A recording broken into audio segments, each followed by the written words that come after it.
판사님, 예, 송준호 변호사입니다.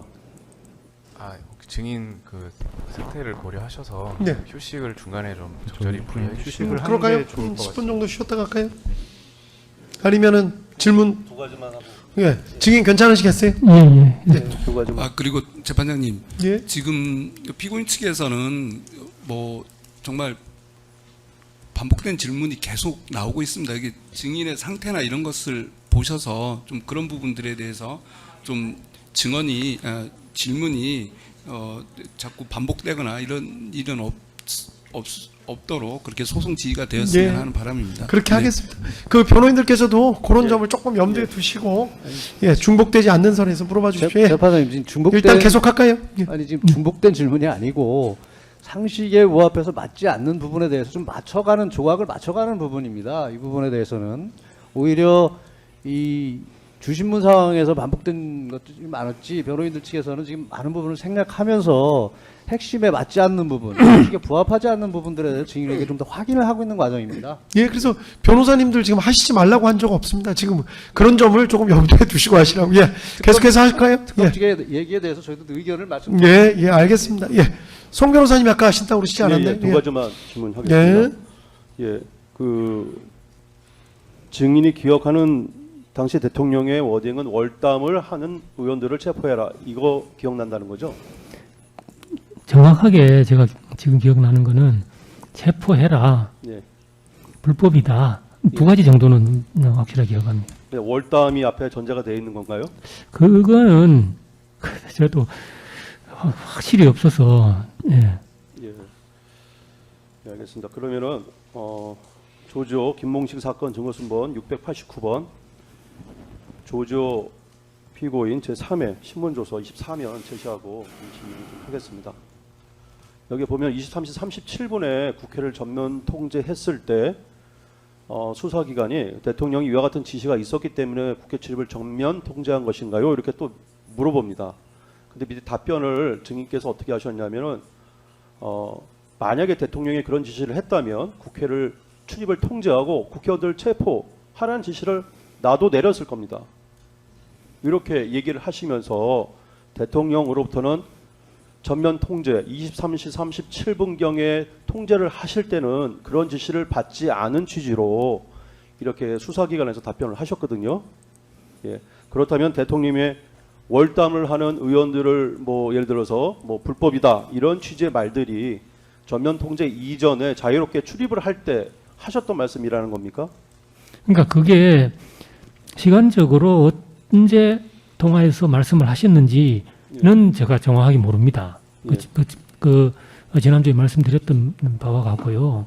그런데 그 내용이 제가 이제 불법이다 체포해라는 그 취지로 그 내용은 내가 분명히 어느 통화에서 제가 들었는지는 모르지만 이제 들은 적이 있다 이런 취지로 말씀드렸던 겁니다. 예, 그렇다면 3회 진술, 그러니까 피고인 신문조서 3회 진술의 취지에 비춰보면 전면 통제를 했다고 검찰이 주장하는, 특검이 주장하는 23시 37분 경부터는 대통령의 위와 같은 지시는 없었는데 그 이전에 그런 지시가 있었다면 있었다라고 이렇게 생각을 하시고 판단하고 기억하고 계시는 것이죠? 그러니까 제가 국회를 23시 37분에 통제한 거는 대통령님으로부터 지시를 받아서 통제를 한 것이 아니고요.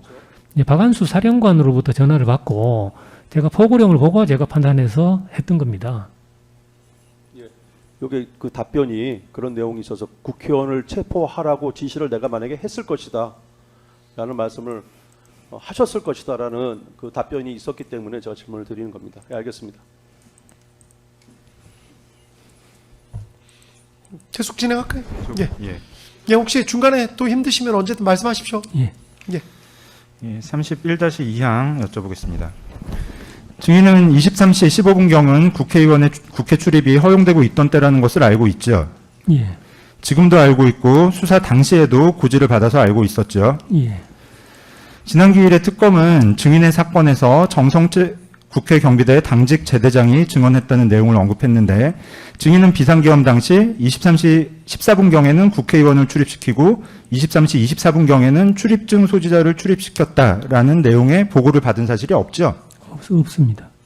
없으시다는 거죠? 예, 없습니다. 예. 증인이 비상계엄 당시 인식한 것은 김봉식 서울경찰청장이 증인에게 보고하고 국회의원과 출입증이 있는 사람들의 국회 출입을 허용하는 조치를 했다라는 것이었고, 증인이 그렇게 인식한 때는 23시경 전후였죠. 예. 31-3항입니다. 증인 헌법재판소에서 증언하신 내용 제시하고 여쭤보겠습니다. 피고인은 대통령은 증인과의 통화에서 증인에게 상황이 어떤지를 물어봤고, 증인으로부터 김봉식 서울청장과 협의해서 국회의원의 국회 출입을 허용하고 있다는 이야기를 듣고 잘했다. 역시 김봉식 청장이 수사통이라 잘 알고 있네. 라는 말을 한 기억이 있어서 헌법재판소에서 대리인을 통해 증인에게 통화 내용을 확인하는 질문을 했는데 기억하십니까? 예, 그때 제가 그런 질문을 받았던 것 같습니다.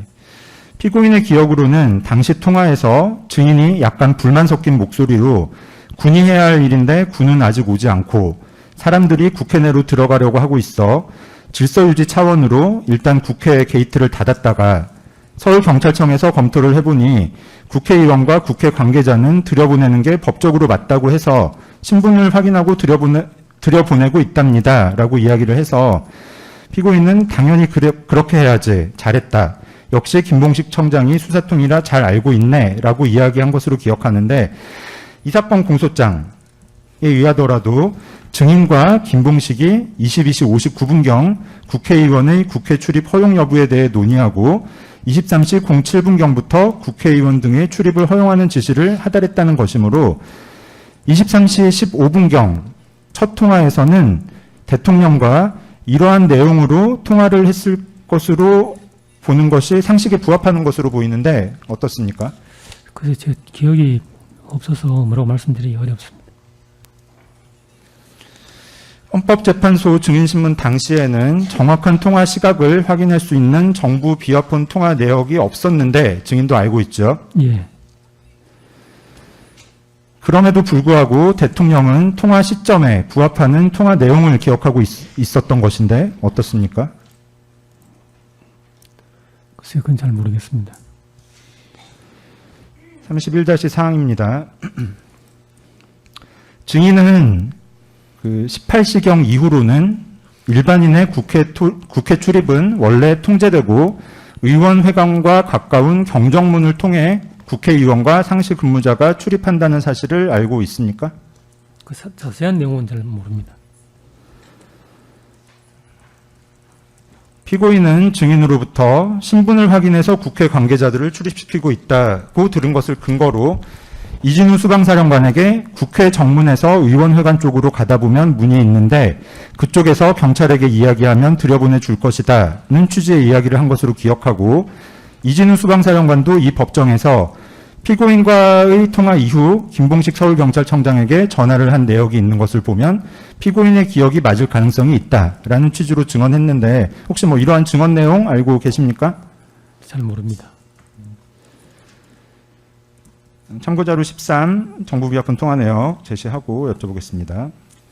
다시 정부 비화폰 통화 내역을 보면 대통령과 증인 사이의 첫 통화는 23시 15분경에 있었고, 두 번째 통화는 23시 20분경, 세 번째 통화는 23시 28분경, 네 번째 통화는 23시 30분경, 다섯 번째 통화는 23시 34분경에 있죠.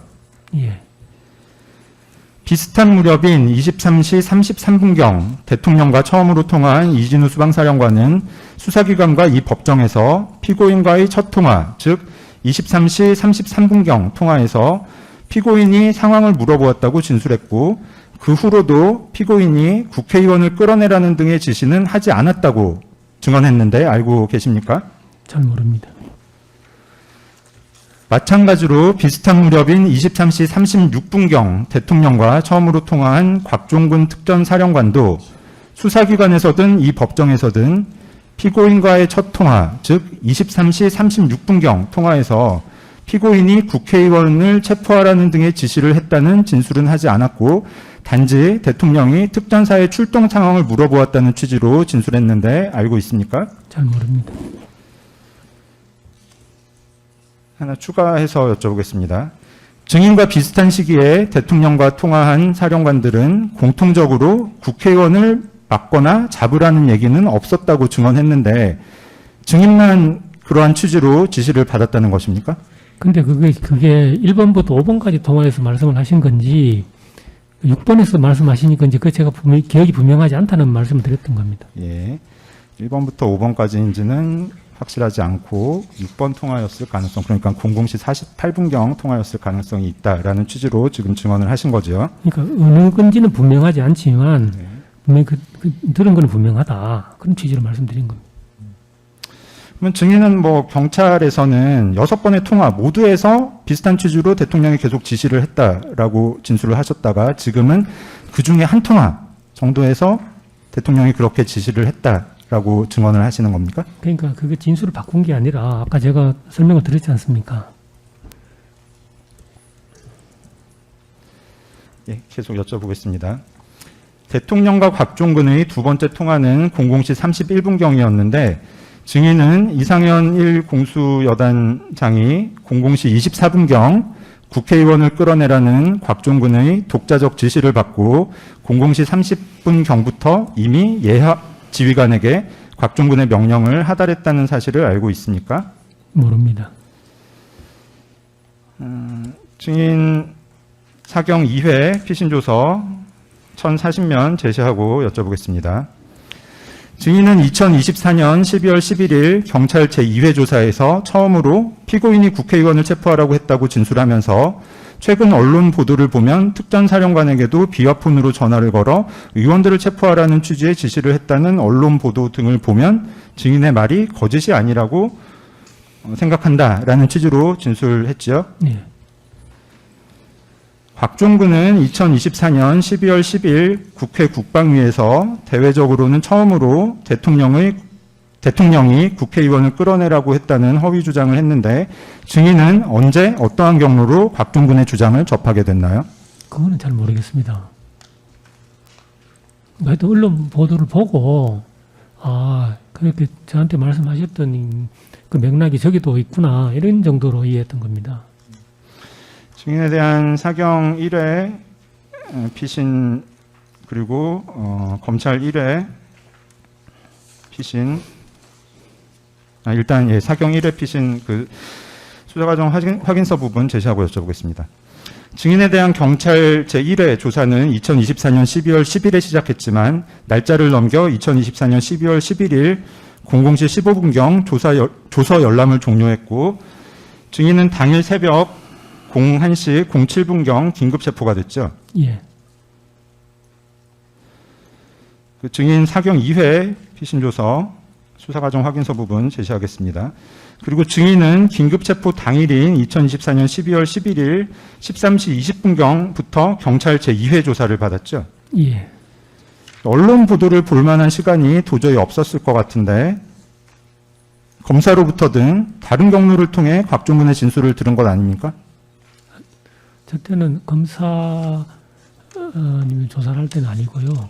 경찰에서 조사받고 있었을 때인데 그거는 제가 뭐 언론 보도를 어떻게 접했는지는 모르겠지만 하여튼 제가 저 두 번째 조사받을 때는 남대문 경찰서 유치장에 있었는데 남대문 경찰서 유치장을 한번 가보시면 그 TV를 항상 이렇게 틀어놓습니다. TV를 보셨다는 말씀이십니까? 그러니까 TV를 봤는지는 모르겠는데요. 하여튼 그런 상황을 제가 말씀드리는 겁니다. 좀 정숙해 주세요. 예. 여기까지 하고 조금만 쉬었다 갈까요? 두 번째 통화 내역서부터는 조금만 좀 쉬었다 갈까요? 증인 저 상태도 조금 쉬셔야 될 것 같아서 그 증인 차분하게 말씀 잘 해주셨고 조금 쉬었다 하죠. 시간은 한 20분 정도 쉬겠습니다. 지금이 3시 40분인데 4시에 다시 시작할 테니까요. 증인이랑 신뢰관계 동석이 먼저 퇴정해 주시면 저희가 조금 이따 휴정할게요. 예.